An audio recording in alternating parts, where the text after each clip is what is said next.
the house. I like that. I like that. Good afternoon and happy Labor Day. It is so great to be here. I'm an IBEW member, so I want to just say thank you to Local 5 for hosting us, Tommy McIntyre. And I am so honored to be here with President Biden and Vice President Harris. Yes. And my brother, Kenny Cooper from the IBEW. And all of these hard-working labor leaders and activists, and all of you, thank you so much. Let's hear it for y'all. And I want to shout out our Western Pennsylvania labor movement. Thank you so much. We had a great parade today, didn't we? And as I travel this country in every state, I just see hundreds of allies and canvases and supporters and actions that are happening all across this country everywhere I travel. And the labor movement is the backbone of this campaign. We are 20% in those blue wall states. Think about that. And we are putting the labor back in Labor Day. So look, every worker in this country should think about the two futures that we have in front of us. One future where too many of us are still living on the edge, where it feels impossible for young folks to buy a home, or that we're one bad break from everything going south, where we don't have freedom or opportunity on the job, and we have no way to fight back because Donald Trump and J.D. Vance have gutted the right to form a union. Do we want that future? That's what I thought, because there is a better future on the horizon, right? It's a better future. And it's on display right here in this hall. A future where every worker has freedom and opportunity and dignity. That's right. A future where there's no such thing as a man's job or a woman's job or a black job, Donald Trump. Just good union jobs.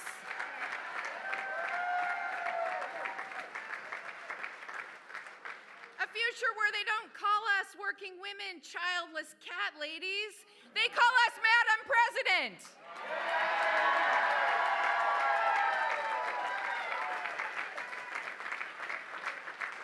And where every worker in this country can stand up and say from experience that it's better in a union.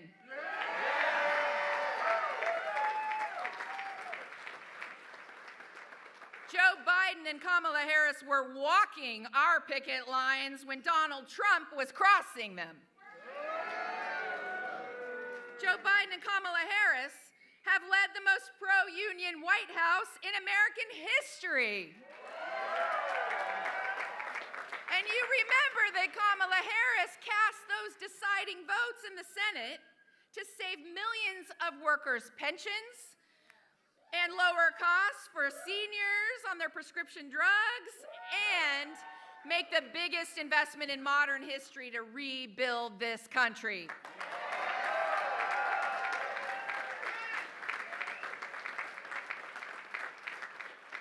And now Kamala Harris and our union brother, Tim Walz, yes, they are ready to go even further because they believe in that future that we all want to see. Now, the road to the White House goes right through our union halls. That's right. 1 in 5 voters right here in Pennsylvania is a union voter. So we are the difference maker.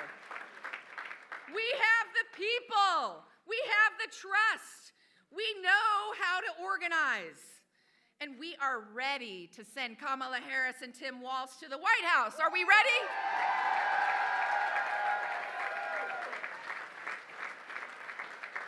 All right, I gotta hear you. are you gonna get your friends registered to vote? Yeah. Are you gonna knock on doors?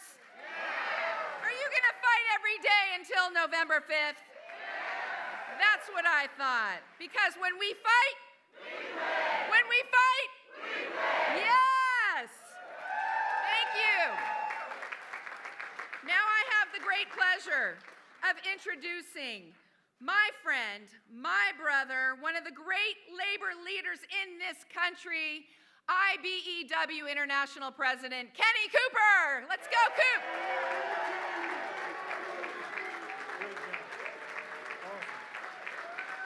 Good afternoon. Good afternoon, brothers and sisters. Good afternoon. Thank you, brothers and sisters. Thank you, guests, and most of all, thank you, family, for being here on Labor Day. You know, it's a great honor to be in Pittsburgh, a good union town, but for me, it's really an honor to be in the House of Labor. IBEW Local 5, thank you so much for everything you do.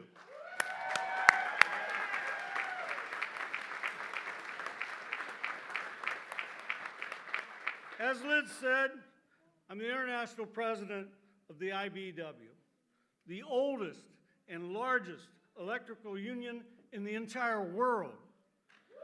Yeah. And on behalf of 840,000 members of the IBEW, it is my true honor to get to introduce tonight the strongest, most pro-union administration ever in the history of the United States, President Biden and Vice President Harris.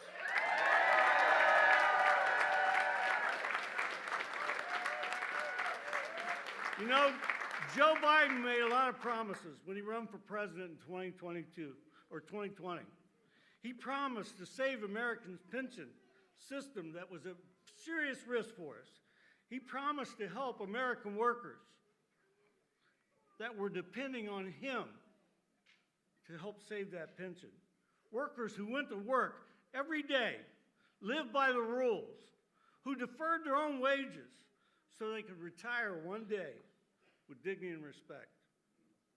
He passed the Butch-Lewis Act, saving the Americans' multi-employer pension plan. And when the Senate was all tied up, let's think about this a minute, on the rescue of America's pension plans, they were only tied up for one reason. We couldn't find a Republican senator that would vote for American workers. Not one. But Vice President Harris showed us her real colors. She stepped to the plate, cast a deciding vote to save our pension plans across America.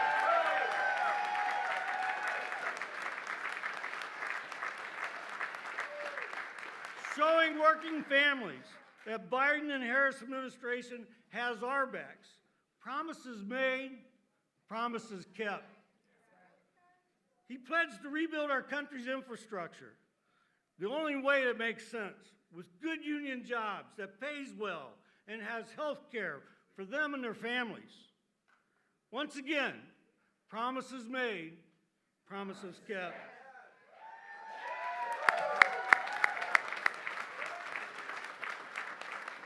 They worked together to pass the CHIPS and Science Act, bringing back manufacturing jobs to communities that really need them the most.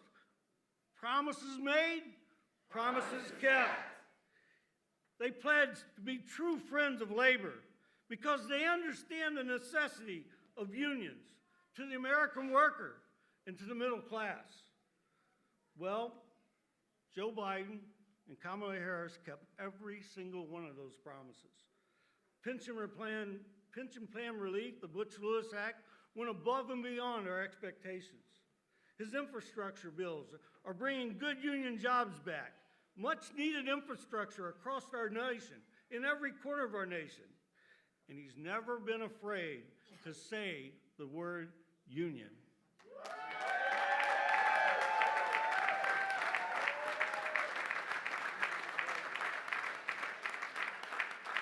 Joe Biden is more than just a pro-union, the most pro-union president in our entire history.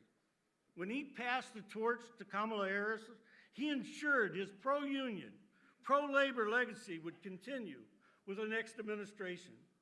Kamala Harris understands, just as Joe did, and Joe does now, the only way to meet the future of this great nation is by giving workers a real voice at every table, especially the most important table to every worker and every worker's family, the kitchen table.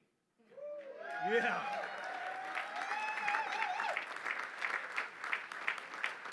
Brothers and sisters, please join me to welcome our true friends, the President and Vice President of the United States, Joe Biden and Kamala Harris.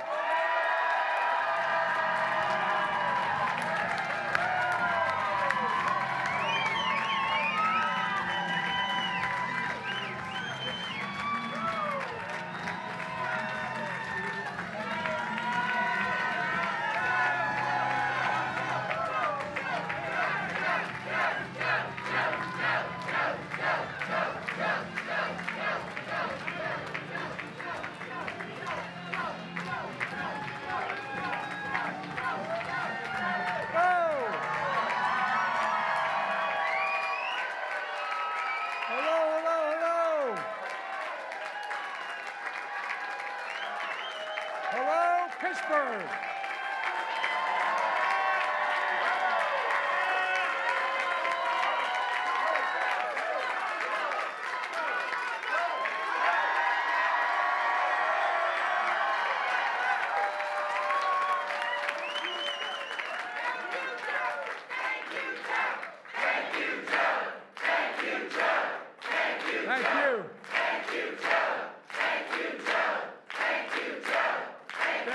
Thank you. Thank you. Folks, I've celebrated many Labor Days in Pittsburgh. And it's always good to be back with so many great friends. Many of whom flew with me on Air Force One today represent the union that's been with me since the beginning of my career. They're not that old, but they're since I was a 29-year-old kid. I want to thank Liz Schuler, the AFL-CIO, and Kenny at the IBEW for that strong endorsement. By the way, we have an expression in Delaware. IBEW, when I ran for president, they're the ones that brung me to the dance starting off. Not a joke. And Dave McCall, the steelworkers.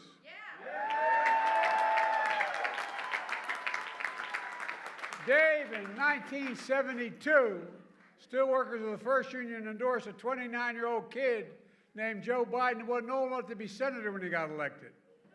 It mattered. A guy named Huey Carcella was the district president because we used to have one of the largest labor forces in Claymont, Delaware, and North, over 4,000 workers. And it was, anyway, it all went south. But Huey went to the national president, I.W. Abel, and he said he wanted me to get endorsed. Everybody thought it was crazy. I literally wasn't old enough to be sworn in the day I got elected. But guess what? President Abel stuck with me.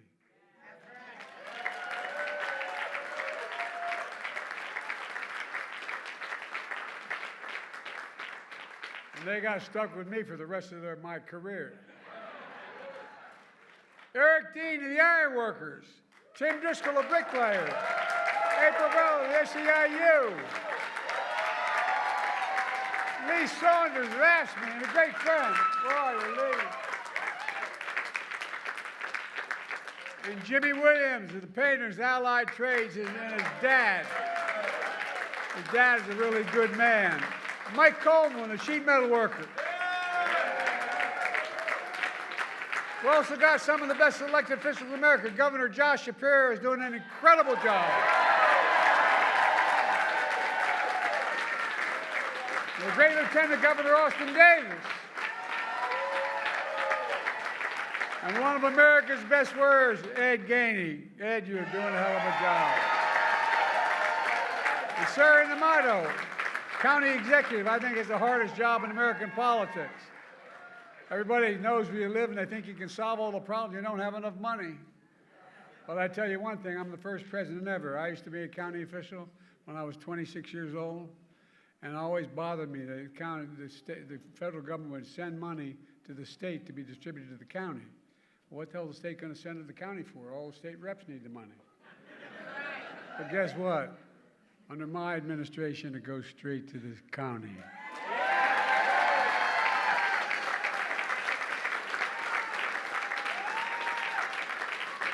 One of my best friends, my name's Joe Biden. I'm from Scranton, Pennsylvania.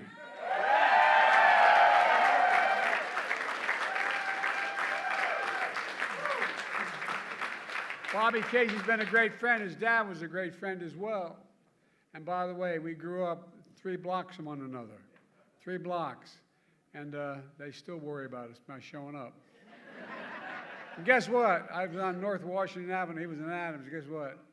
They renamed North Washington Avenue down where I live Biden Way. Worth the effort.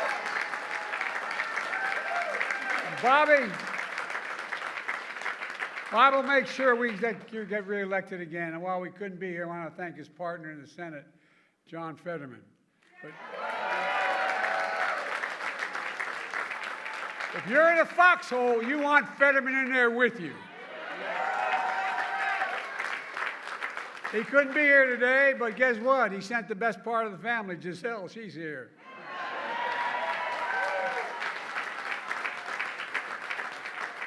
Let me just say, it means so much to be with a true friend, the Vice President and the next great President of the United States of America, Kamala.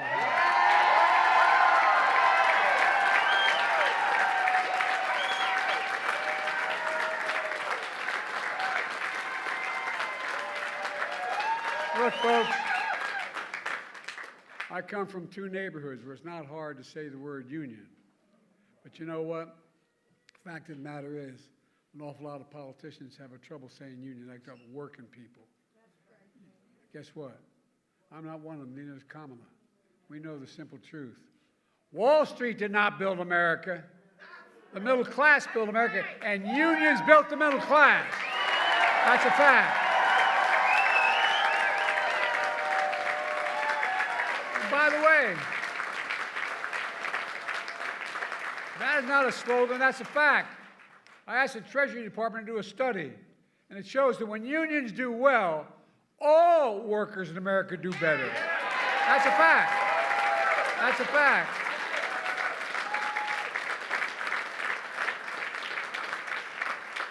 It's the biggest reason why our economy is the strongest economy in the world today, without question.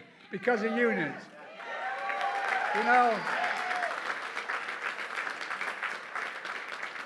my dad, like many of his generation, going into World War II, wasn't able to go to college. My dad was a really well-read guy, and he was always engaged. And he'd come home from work before he'd go back and close up the shop and for dinner. And the dinner was the place where we had discussions and incidentally ate. You know, my dad taught me. My dad would say this all the time. Remember, Joey, a job, and I give you my word to this, a job is about a lot more than a paycheck. It's about your dignity. It's about the community. It's about your place in the community. And it's about being able to look your kid in the eye and say, honey, it's going to be okay, and mean it. Well, that's why.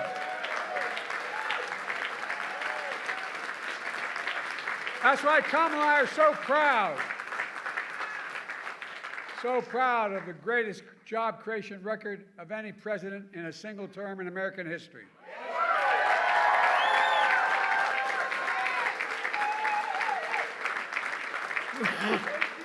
$16 million new jobs so far. 800,000 manufacturing jobs.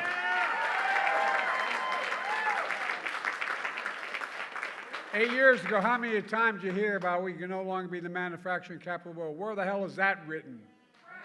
We are the greatest manufacturing city, county in the world, state in the world, city in the world. We're going to remain that way. Now, I'll tell you something. Kamala and I are damn proud that we protected the pensions of over 1 million workers and retirees.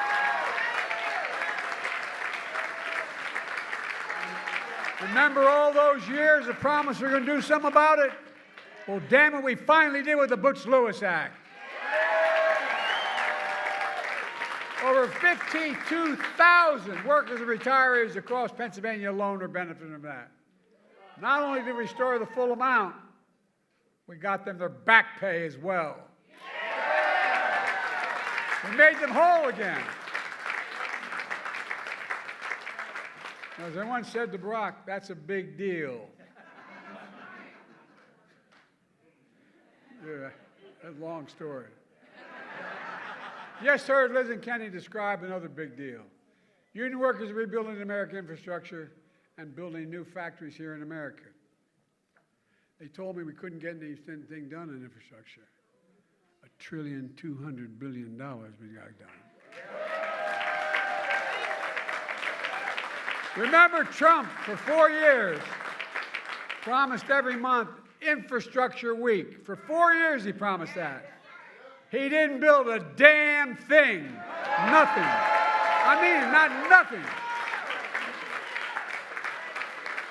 Well, thanks to our infrastructure law, Pennsylvania so far has received $17 billion. $17 billion.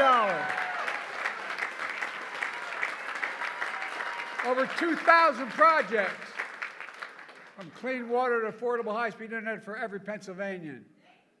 The projects that include $858 million to expand the Montgomery Lock better to accommodate bigger barges, to get millions of tons of goods and on shelves faster, more reliable, and create thousands of union jobs.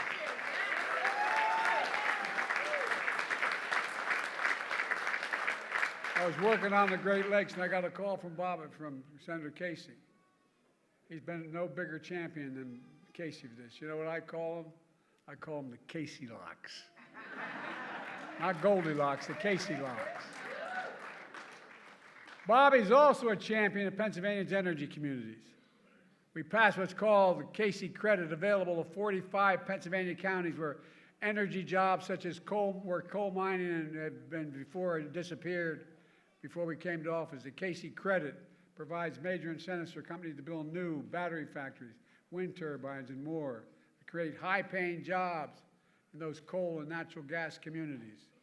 And on top of that, there's over $4 billion in private companies have committed to invest in clean energy and advanced manufacturing here in Pennsylvania. $4 billion.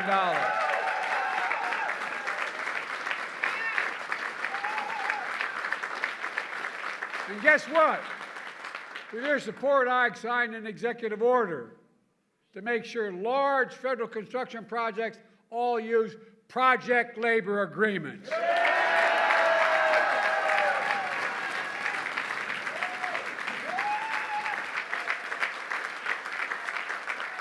Folks at home who may be watching this and tell them know what a project labor agreement is. It's when contractors, subcontractors, and unions put in place before the construction begins what the rules are, before it begins. These agreements make sure construction is top-notch, on time, on task, and by the way, on budget. Yeah!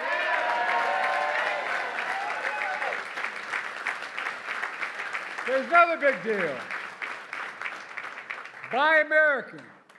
That's been the law since 1930. I got to admit, I've been around, I'm only 40, but I've been around a long time.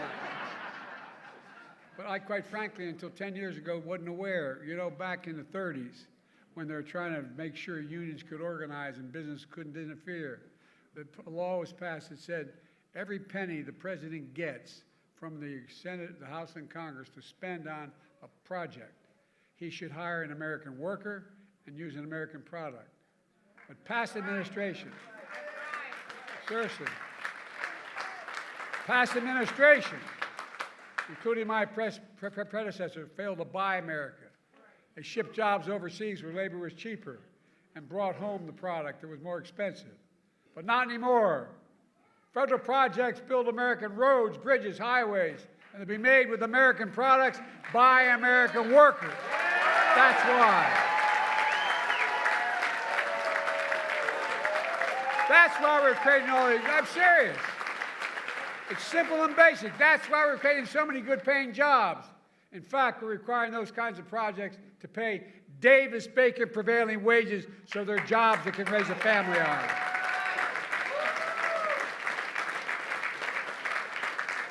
Many of those jobs don't require a college degree. In fact, we expanded registered apprenticeships. Remember all the hell I got for doing that? We got for doing that? Well, guess what? It resulted in hiring over 1 million apprentices since we came to office. Yeah. And lots of folks don't realize getting an apprenticeship is like getting a college degree. Why? You have to train for 4 or 5 years to get that, and some of the best workers in the world are right where we are. You know,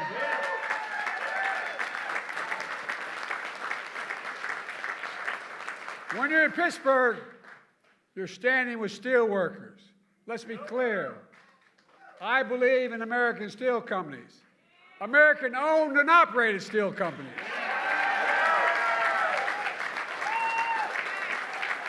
A simple reason. It's not hyperbole. American steelworkers are the best steelworkers in the world. And I made it clear last time I was in Pittsburgh, United States Steel, an iconic American company for more than a century, is going to remain an American company.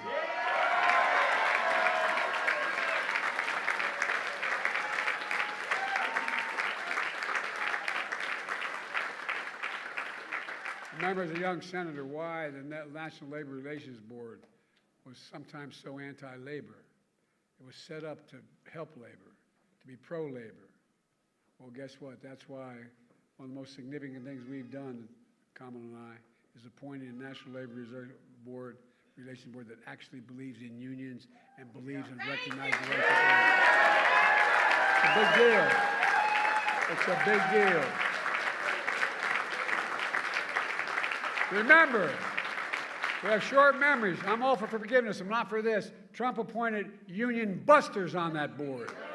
No, that's a fact. But it's real. It affects people's lives. We're going to let that son of a gun do that again?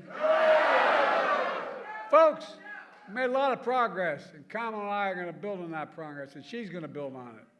I'll be on the sidelines, but I'll do everything I can to help. But look, I'm not joking when I say, this is not a joke. When I said this when I was running in 2020, a lot of people didn't believe me. You did, but you didn't believe me. It's all at risk because of Donald Trump, literally. With a stroke of the pen, he can get rid of a lot of this. And do you think this guy gives a damn about your pensions? No, I'm serious. Do you think he loses even an instant of sleep over it? Do you think he cares about all the work you do every day and how hard it is? Do you think he cares about good-paying jobs for hard-working people who built this economy? Hell.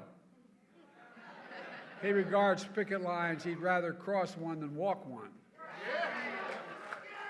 But I have no problem walking the picket line.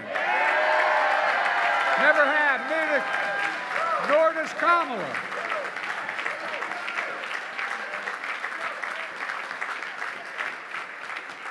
We'll always walk alongside you. Union workers built this country. And again, that's not hyperbole, that's a fact. These are facts. These are not campaign slogans. Let me close with this. 5 years ago, I began my campaign for president right here in Pittsburgh. I said one of the reasons I was running was to rebuild the backbone and spine of America, the middle class and working class folks. Not a joke. Think about it. Think about it. Well, 5 years later, we've done just that.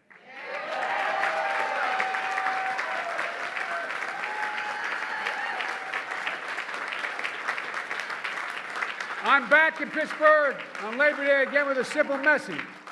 As we look at this election, I spent my whole career believing in unions. I'm not joking when I say that. I'm honored to be considered the most pro-union president ever. Yeah.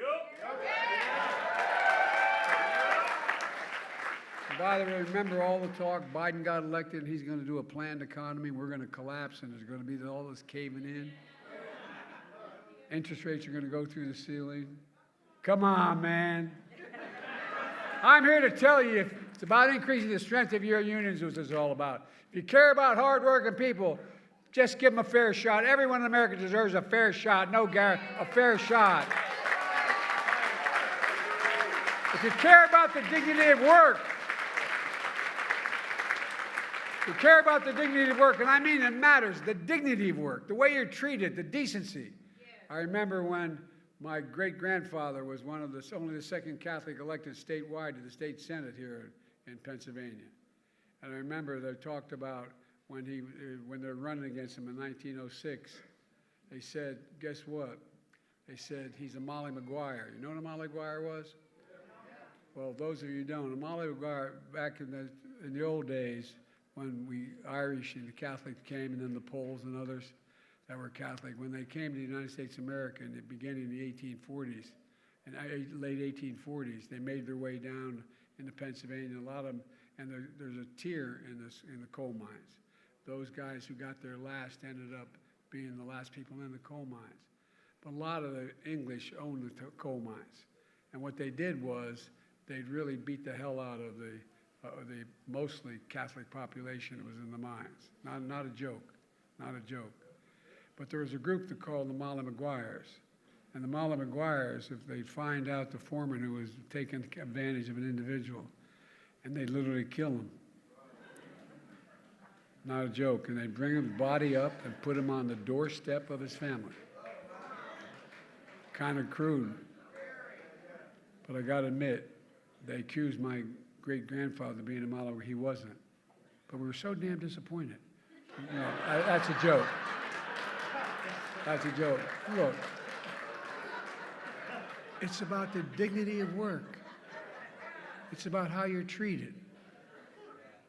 And when I met with the IBW, when I started off this last campaign first, I said, there's two things I'm asking of me. And I said, two things I'm asking of you. One, you've got to open up your unions to more women. Not a joke. And two,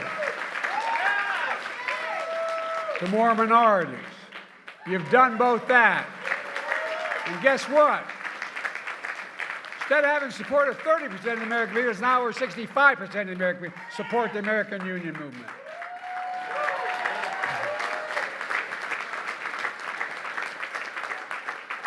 It really is all about the dignity of work. Then there's only, if you care about the dignity of work, there's only one person you have a rational choice with this time. And that's Kamala Harris. Not a, let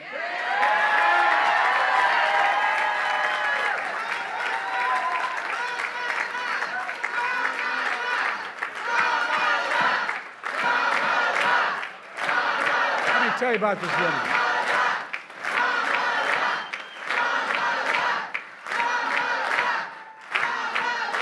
I know her. I trust her. Not a joke. I trust her. Number two, the first decision I made, the nominee in 2020, was selecting her as my vice president. And by the way, it was the single best decision I made as president of the United States of America.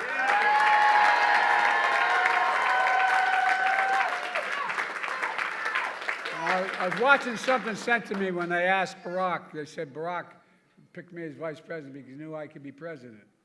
Well, I know she'll be a good president. I know it. I've watched her when all the experts, foreign and domestic policy, would give us advice. Then we'd sit alone in a room. And she has a backbone like a ramrod. And she has the moral compass of a saint. This woman knows what she's doing. Folks, I promise you, if you elect Kamala Harris as president, it'll be the best decision you will have ever made. And Kamala believes as I do. The unions are the spine of this economy. She'll be a historic pro-union president. So, folks, we got one more job to do together. Let me ask you. Are you ready to fight? Yeah! Are you ready to win? Yeah! Are you ready to elect Kamala Harris our next president of the United States of America?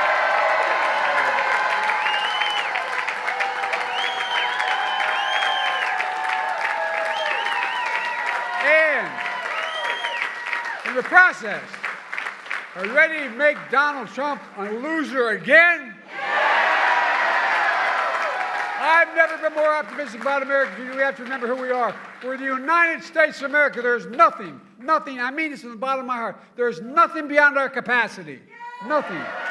When we do it together. And that means elect my friend, our great Vice President, President of the United States, Kamala Harris.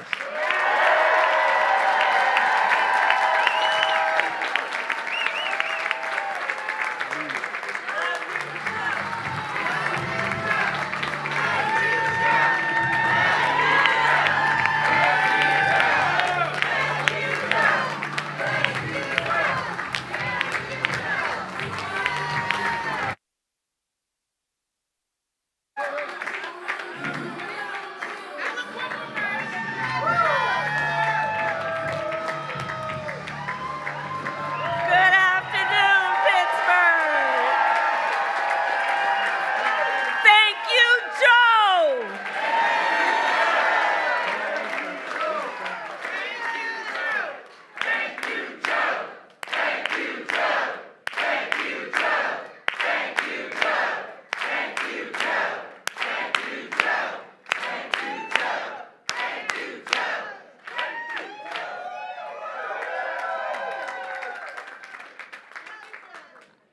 It is good to be in the House of Labor. It is good to be in the House of Labor.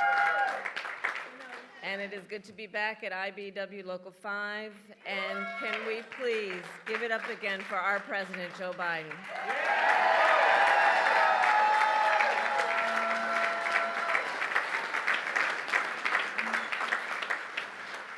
Now, I don't have to tell the brothers and sisters of labor that you really get to know somebody when you're in the middle of a fight.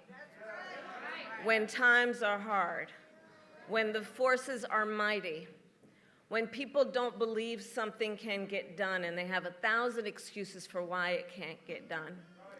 And I have spent more time with this extraordinary human being when the cameras were not in the room, when the stakes were high, when the heat was intense. And Joe Biden has always stood with the workers of America and labor unions of America. Always. Always.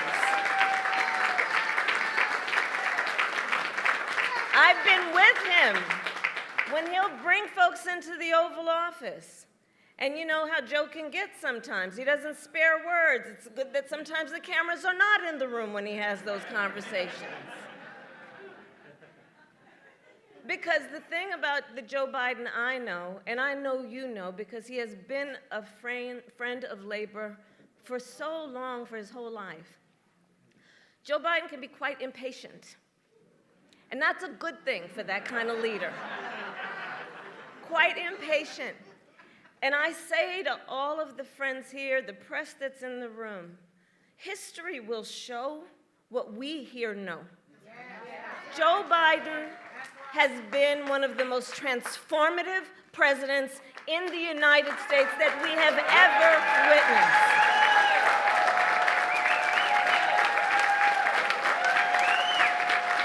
And it comes from his heart.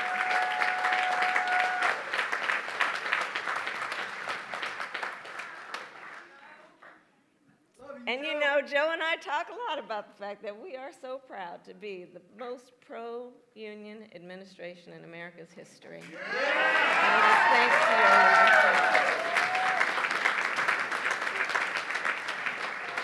And as we know, Joe's still got a lot of work to do, so let's also understand that. So I want to thank all the incredible leaders who are here today, including the Governor Shapiro, Lieutenant Governor Davis, Senator Casey, who we will re-elect this November, Mayor Gainey, President Schuller, President Cooper, all the leaders of labor who are here, all the union members who are here. So I'll just get right to a few points. I love Labor Day. I love celebrating Labor Day.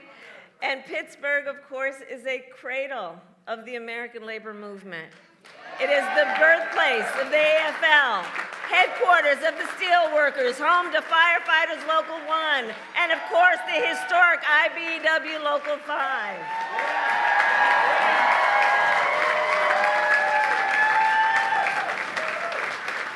For more than 150 years, the brothers and sisters of labor have helped lead the fight for fair pay, better benefits, and safe working conditions. And every person in our nation has benefited from that work. You know, everywhere I go, I tell people, you may not be a union member, but you better thank unions for that 5-day work week. Thank unions for sick leave. Thank unions for paid family leave. Thank unions for your vacation time. Because when union wages go up, everybody's wages go up. When union workplaces are safer, all workplaces are safer. When unions are strong, America is strong.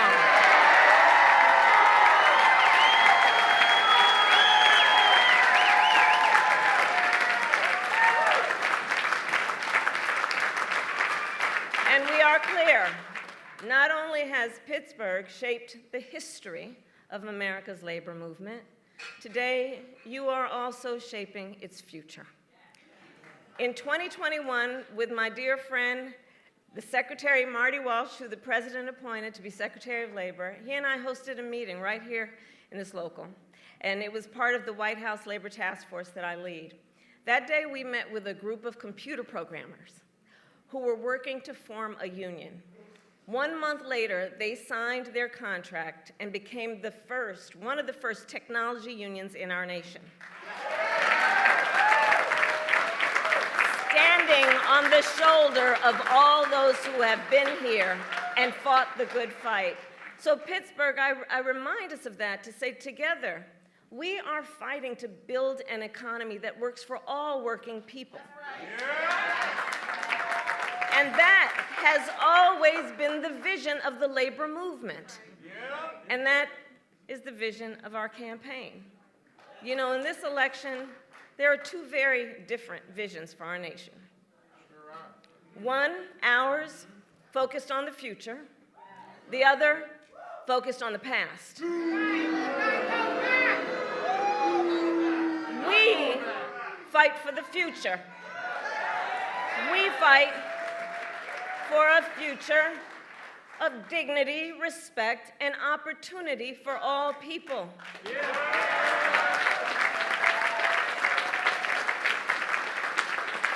We fight knowing it's some backward thinking for those folks who have been suggesting for years that the measure of the strength of a leader is based on who you beat down. You know, that's the stuff they're pushing.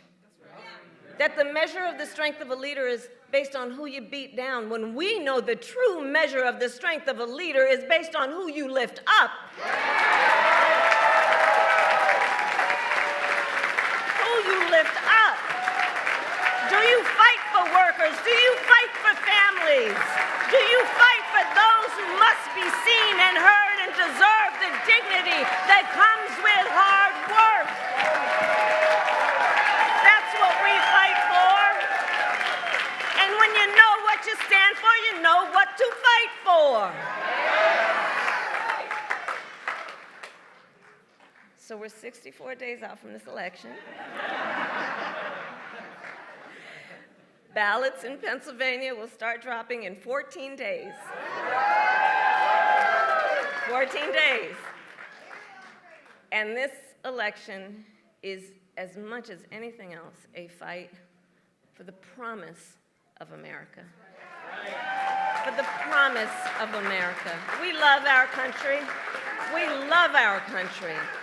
And we know it is one of the highest forms of patriotism to fight for the ideals of our country. And that's what this election is about. And about the promise of America. And I don't need to tell unions what the promise looks like. It's what you do every day.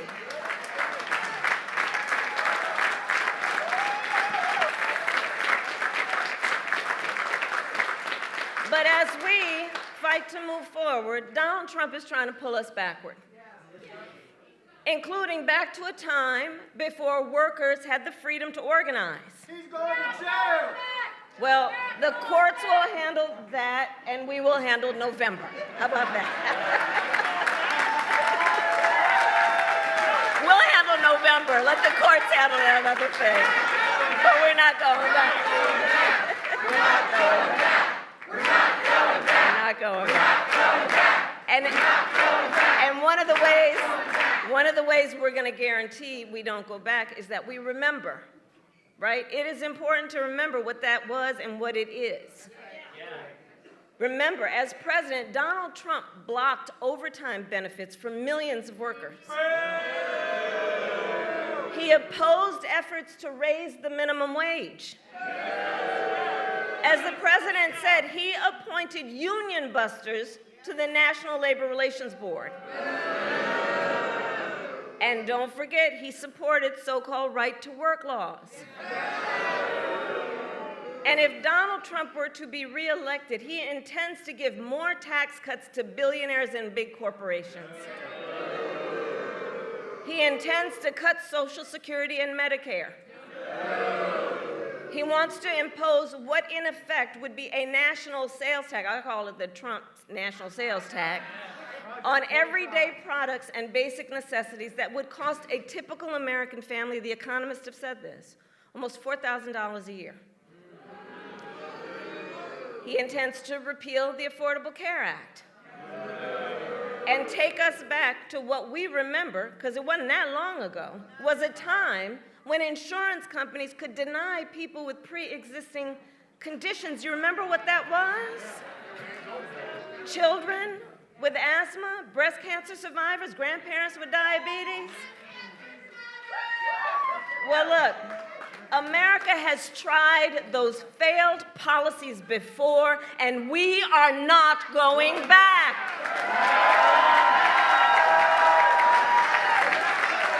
We are not going back. We're not going back. And instead, we fight for a future where no person has to go broke just because they get sick. And so, building on the work of President Joe Biden and I and the work we have done in the White House, we will continue to strengthen the Affordable Care Act and make prescription drugs affordable for all Americans. We fight for a future where every worker has the freedom to organize, and we will pass the PRO Act and end union busting once and for all, and Bob Casey will help us do that.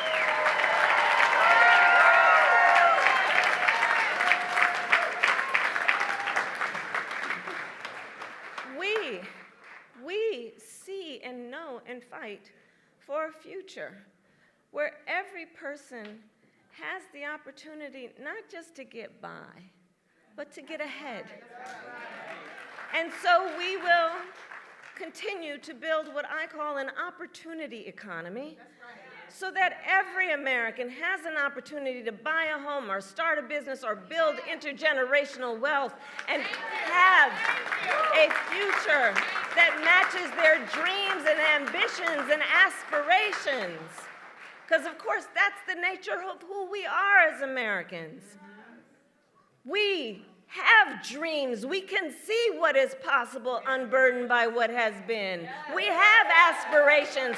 We have ambitions. And the system that is a good system is one that supports that and allows people the opportunity to go where they can see and imagine themselves to be. That's what I'm talking about when I talk about an opportunity economy. We fight for a future where every senior can retire with dignity. And so we will continue to defend Social Security and Medicare and pensions, and pensions, and pensions.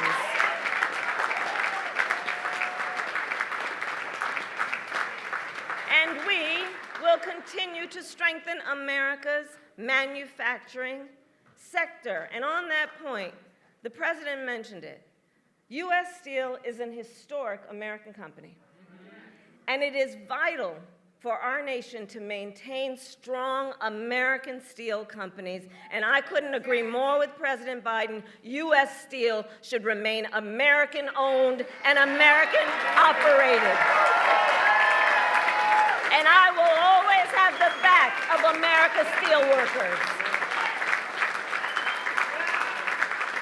And all of America's workers. So, friends, 64 days until the most election of our lives, and probably one of the most important in the life of our nation, truly.